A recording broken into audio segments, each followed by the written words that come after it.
Saludos a todos. Vamos a continuar con la explicación vamos a nuestro video 14. Estamos analizando Filipenses en una forma sencilla. Esta presentación obviamente no es la más perfecta. Hay muchísimas explicaciones de Filipenses. Si buscamos en Internet, buscamos en YouTube, por ejemplo, he visto presentaciones en estos canales, varios canales. Pero bueno, cada quien hacemos nuestra aportación en la presentación de las clases que consideramos pertinentes. En estos momentos podemos seguir el consejo de Pablo, analizar todo, tomar lo que es bueno y desechar lo que no nos interese en esos momentos. Estamos analizando la etapa número 4, estamos haciendo la etapa número 4, que consiste en elaborar un bosquejo preliminar. Antes de iniciar nuestra clase, nuestra presentación de Filipenses, estamos realizando nuestro bosquejo, estamos haciendo nuestros escritos para presentar a la audiencia que nos va a escuchar.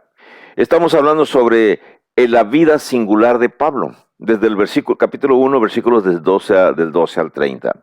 Pero hay varios versículos muy particulares que vamos a mirar el día de hoy, que es la aplicación actualizada del texto del 22 al 24 sobre la obra encarnada.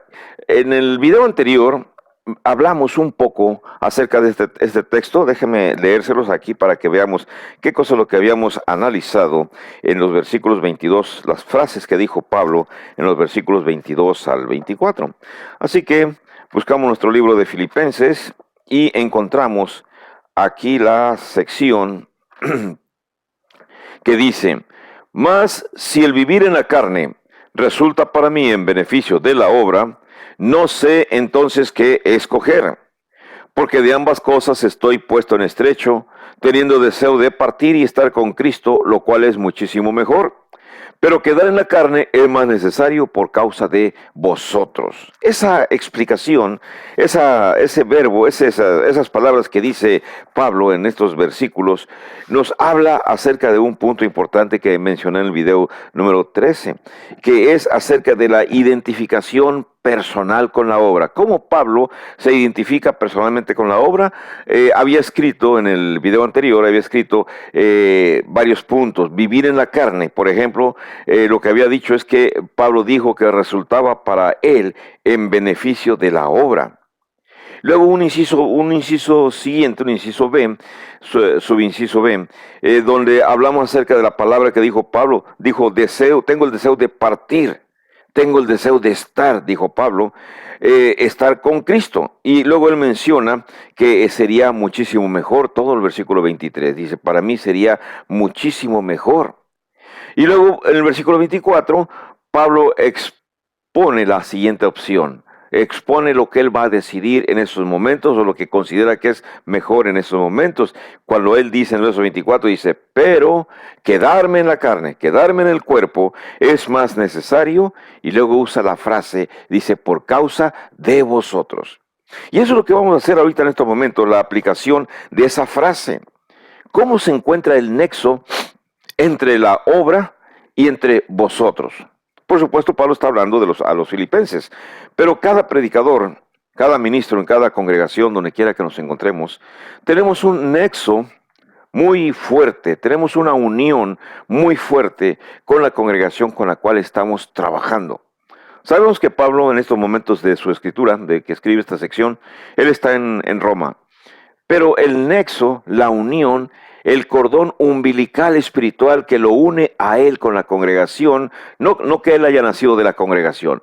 Válgase la frase cordón umbilical en el aspecto de que Pablo es quien alimenta con sus conocimientos a los filipenses. Y ahora que están lejos, todavía se mantienen unidos por los sentimientos, por el amor, por el cariño, por las actitudes. Ya miramos algunas secciones del capítulo 1, en donde Pablo se siente tan contento de los filipenses, guarda excelentes recuerdos, y vamos a seguir viendo más aspectos en el libro de Filipenses. Ojalá que cada cristiano, cada predicador, cada ministro, donde quiera que nos encontremos, guardemos excelentes recuerdos de la congregación en donde nos ha tocado trabajar, y que podamos expresar las frases así como Pablo lo dice. O sea, que los años nos alcancen.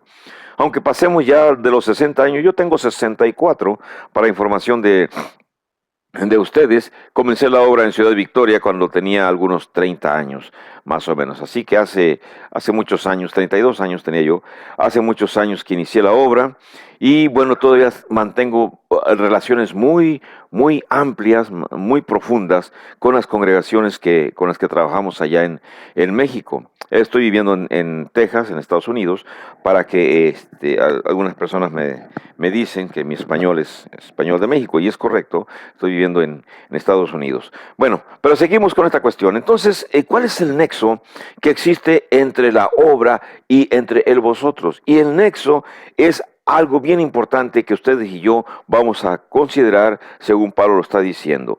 En esta sección encontramos esta aplicación. Primero, la primera aplicación es esta. La obra no es algo impersonal, no es algo abstracto. Cuando decimos estoy envuelto en la obra no es nada más decir es blanco, es rojo, es negro, es azul o es neutro. La obra no es algo neutro.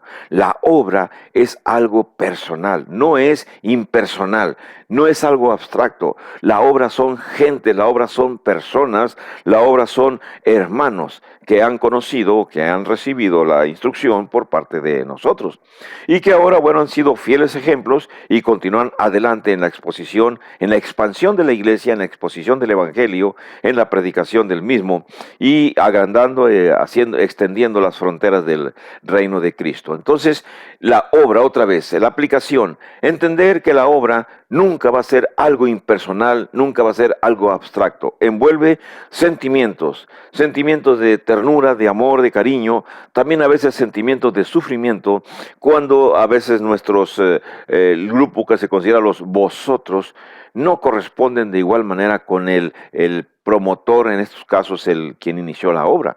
Cuando suceden esos casos, cuando congregaciones, miembros cristianos le voltean la espalda al que les enseñó, los que enseñan también tenemos sentimientos. Y sufrimos, nos duele bastante cuando aquellos a los que hemos preparado, hemos enseñado, nos voltean la espalda y después nos tratan de manera triste, de manera no muy objetiva que digamos, y bueno, nos recriminan por supuestas acciones, supuestas cuestiones. Pero bueno, vamos a seguir adelante.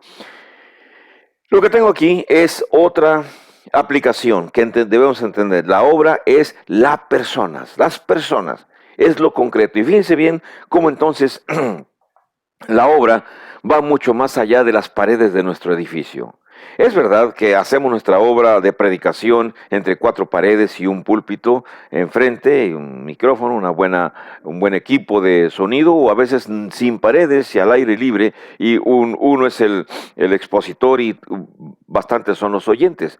Pero eso no es nada más la obra. La obra va mucho más allá de nuestra pequeña área, de nuestro pequeño círculo donde nos concentramos cada domingo, cada miércoles. La obra implica gente. Y gente, no únicamente miembros de la iglesia, sino la gente que está también fuera de la iglesia. Estoy hablando, me están entendiendo, hablamos del concepto evangelización. Generalmente, muchísimos hermanos predicadores nos preocupamos más por enviar excelentes mensajes a la congregación, presentar sermones bien elaborados, presentar bosquejos con el punto 1, punto 2, punto 3, la síntesis y la invitación. Y hacemos que los miembros se pongan chinitos cuando estamos dando un mensaje detrás del púlpito. Y nos emocionamos utilizando todas las técnicas, técnicas de presentación, técnicas de predicación. Utilizamos nuestro conocimiento de tal manera y salimos bien satisfechos de la congregación porque hemos hecho una buena presentación. Pero allá afuera hay más personas con las cuales no necesitamos hacer uso de todas nuestras dotes histriónicas. Déjenme usar la palabra histriónicas en referencia precisamente a la capacidad de oratoria que tengamos. Aunque histriónicas también se puede referir a las capacidades que tienen los artistas, los oradores, los cantantes, las personas que envían grandes mensajes. En fin, grandes capacidades de presentación. Vamos a evangelizar y a veces las personas que nos escuchan son personas de lenguaje muy sencillo. No tenemos entonces por qué llegar con nuestro vocabulario de alta escuela, con nuestra vestidura de alta calidad y nuestra corbata excelente que va a apantallar a las personas que nos van a recibir en sus humildes casas. Si usted ha sido como yo, hemos enseñado en lugares donde tenemos que sentarnos en cajas de madera, las famosas rejas donde acarrean mandarinas, naranjas, plátanos, los agricultores para llevarlos al mercado, y que en las casas muy humildes las usan como asientos.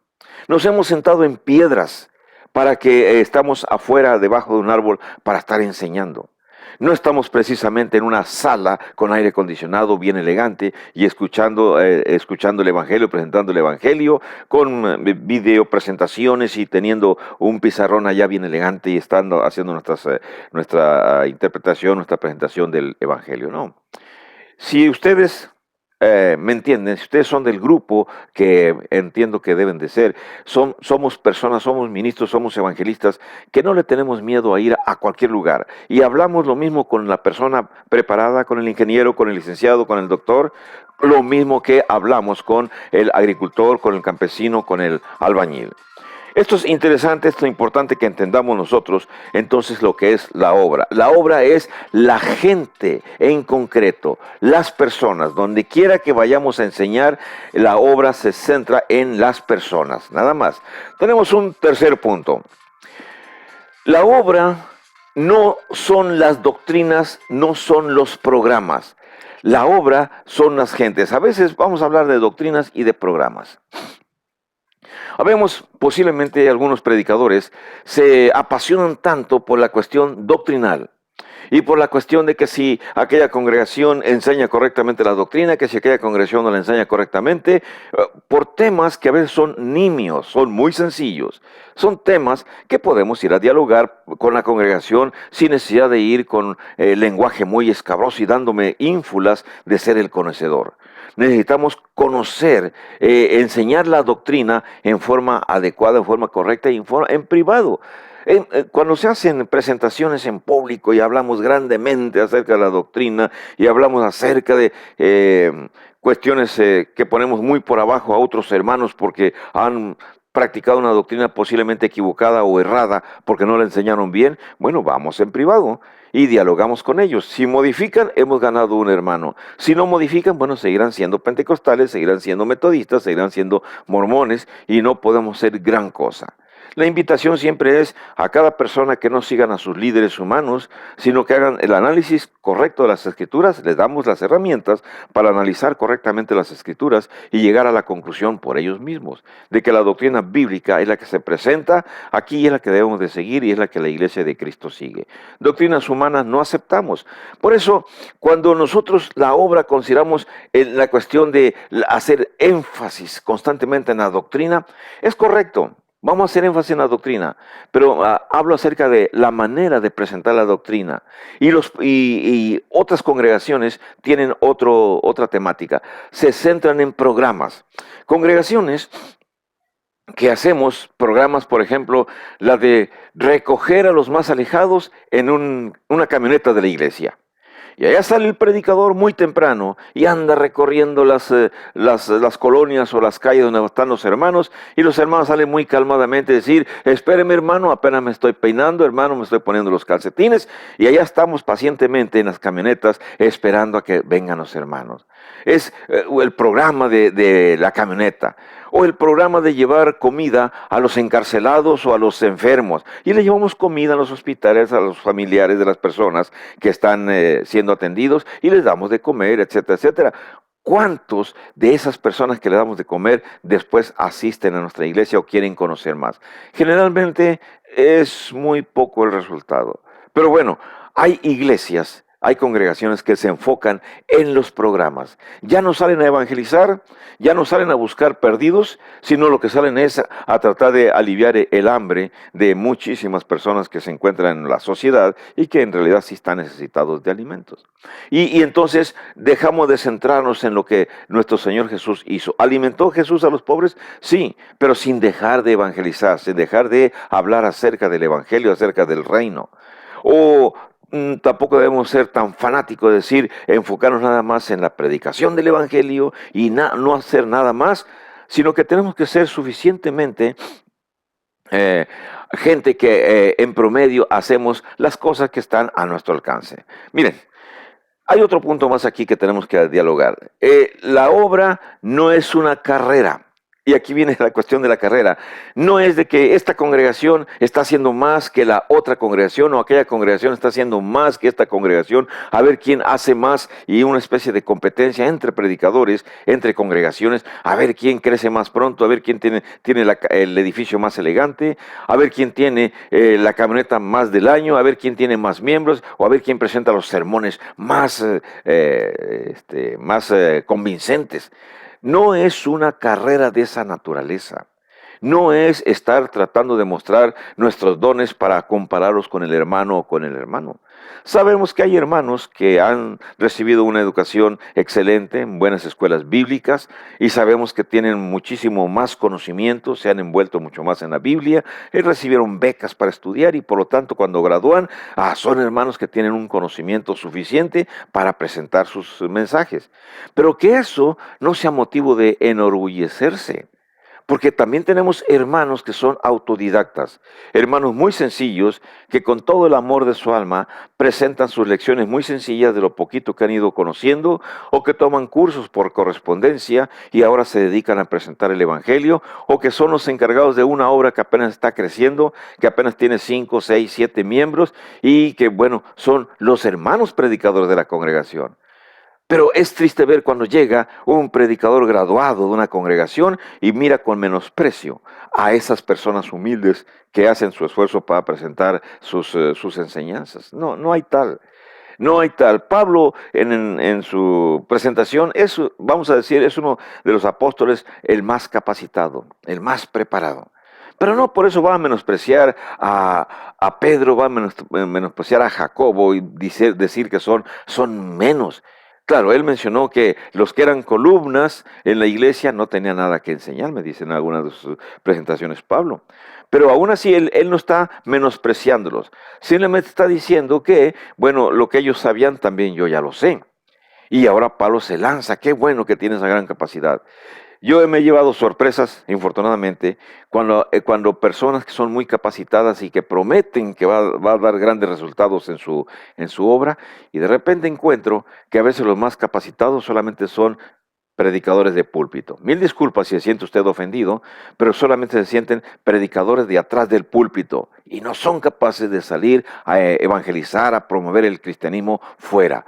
Eso sí, son muy aptos para organizar campañas, para preparar grandes eventos, para organizar comidas y pidiendo dinero para pagar los gastos porque la congregación pobre no tiene. Bueno, lo hacen. Bueno, síguelo haciendo si así se siente bien.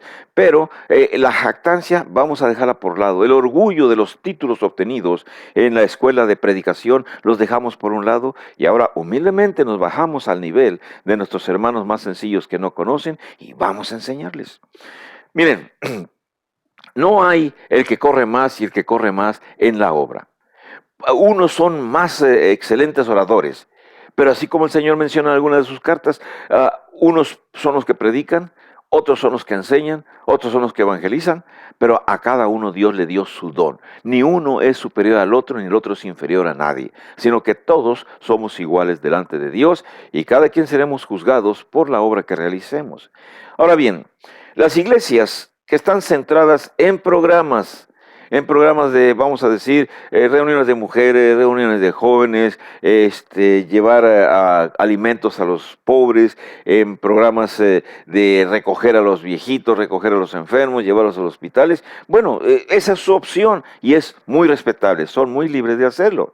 Y hay iglesias que se centran en la gente en el aspecto de la evangelización. Y son muy evangelistas, los hermanos predicadores se dedican a evangelizar y a veces no tan solo evangelizan en su área, se lanzan a otros lugares a evangelizar en terrenos desconocidos, en lugares desconocidos, para ayudar a los predicadores de aquellas áreas cuyas obras no han avanzado numéricamente lo suficiente. Bueno, está bien. Cualquiera que sea el método, son opciones. Las opciones que el cristiano, el predicador seleccione son sus opciones y están adecuadas. La cuestión es, la jactancia, el orgullo, queda eliminado. Tenemos un poco más aquí en lo que el tiempo avanza que hablar con ustedes. Y voy a eliminar esta sección para pasarme al punto número 5. Quito todo esto y nos pasamos a esta cuestión del punto número 5, donde tengo algo más que hablar con ustedes. Bien, en los versículos del 25 al 26 encontramos otra idea. Voy a poner aquí el punto 5. Y la idea que vamos a poner es la siguiente: identificarse con el bienestar de la iglesia. La identificación, mil perdones si escribo despacio, identificación.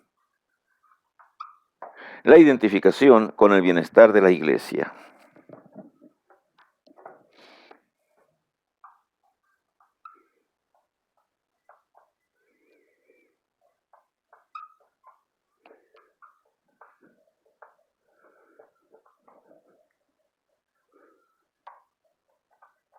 Los textos van a ser capítulo 1, del 25 al 26. Capítulo 1, del 25 al 26. ¿Qué es lo que nos dice Pablo en estos versículos? Vamos a leérselos. Dice así: y confiado en esto, sé que quedaré, que aún permaneceré con todos vosotros para vuestro provecho y gozo de la fe, para que abunde vuestra gloria de mí en Cristo Jesús por mi presencia otra vez entre vosotros. Vamos a analizar esta identificación. Primero es lo que Pablo está sintiendo en estos momentos. ¿Qué está sintiendo Pablo?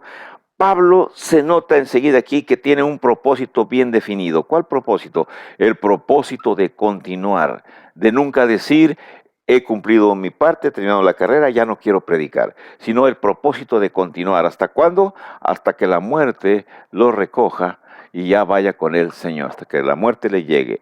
Pablo presenta en estos dos versículos un propósito importante. Usa dos verbos conjugados. Usa el verbo quedaré y usa el verbo permaneceré más bien.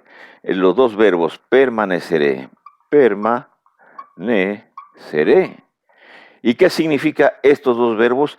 Habla de su propósito infinito, lo que él tiene planeado para con la congregación, sobre todo para con los filipenses. Pues usa una conexión, una preposición, dice el pronombre, pero usado como preposición, dice para vuestro, y luego vienen aquí tres adjetivos, tres palabras importantes. Dice para vuestro, y aquí viene la palabra provecho. ¿Qué significa para vuestro provecho? Significa que los filipenses van a gozar otra vez de estar viendo a su amado predicador, enseñándoles lo que él tiene que enseñarles. Luego hay otra palabra que Pablo utiliza, dice para vuestro gozo. Obviamente la congregación se va a sentir bastante satisfecha cuando ven que su predicador se acerca con ellos, está con ellos, ya regresó, ya va en un siguiente viaje misionero, ya les escribe cartas y están en constante comunicación.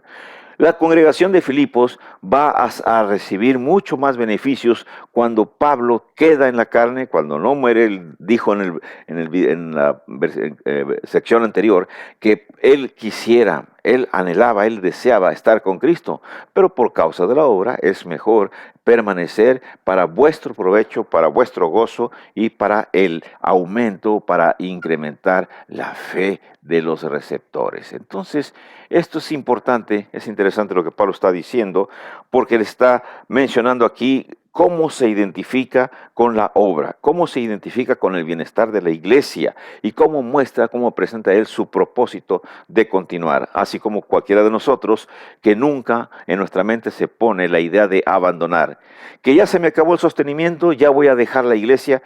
Bueno, cuando existen hermanos así, que actúan de esa manera, que dicen: no, ya no voy a predicar porque ya la iglesia no me da sostenimiento.